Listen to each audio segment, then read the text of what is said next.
స్వతంత్రం సాధించినటువంటి జాతీయ నేతలతో కూడుకున్నటువంటి మొదటి పార్లమెంటు రూపొందించినటువంటి వర్కింగ్ జర్నలిస్ట్ చట్టాలని, వేతన సవరణ చట్టాలని. అబ్బో, ఇక్కడ కేజీ చీరలు కొంటే అర కేజీ చీరలు ఫ్రీ అంట. మంగళ్య షాపింగ్ మాల్, కేజీల్లో సేల్, టన్నుల్లో ఆనందం. కేంద్ర ప్రభుత్వం అవుట్డేటెడ్ చట్టం పేరుతో దాన్ని ఇంకా మరింత మెరుగుపరుస్తూ తీసుకొస్తామనేటువంటి చట్టాన్ని తీసుకొచ్చినటువంటి కేంద్ర ప్రభుత్వం కోడ్ల పేరుతో తీసుకొచ్చినటువంటి కొత్త చట్టాలతో ఈ దేశంలో 78-75 సంవత్సరాలుగా ఉన్నటువంటి హక్కులన్నీ కాలరాచేశాయి. వర్కింగ్ జర్నలిస్ట్ చట్టాన్ని రద్దు చేసింది, వేతన సవరణ చట్టాన్ని రద్దు చేసింది.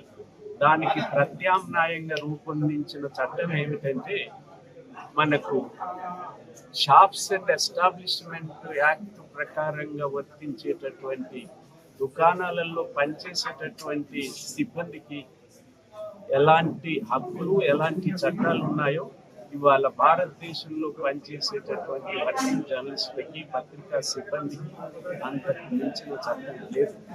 ఇవాళ మరో చట్టం తీసుకురావాల్సిన పరిస్థితి ఉంది. వీటిని వర్కింగ్ జర్నలిస్టులకు భద్రత లేకుండా పోయింది, రాసే వాళ్లకు స్వేచ్ఛ లేకుండా పోయింది, ఆ స్వేచ్ఛ కింద పనిచేసే వాళ్ళకు స్వేచ్ఛ లేకుండా పోయింది.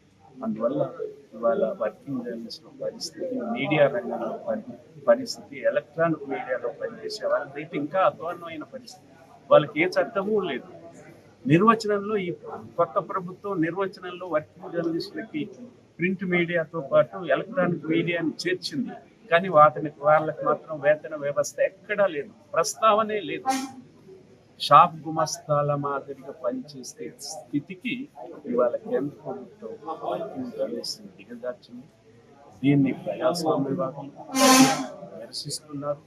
మనం కూడా ఇండియన్ జర్నలిస్ట్ యూనియన్ రేపు బెంగళూరులో జరిగే సమావేశంలో దీనిపై జాతీయ సదస్సు నిర్వహించడానికి ఈ దేశంలో వర్కింగ్ జర్నలిస్టులకు జర్నలిజానికి భద్రత చట్టాలు అవసరమా లేదా అని చెప్పి చర్చించడానికి దేశవ్యాప్తంగా జర్నలిస్టులతో సదస్సు జరుగుతున్నాం.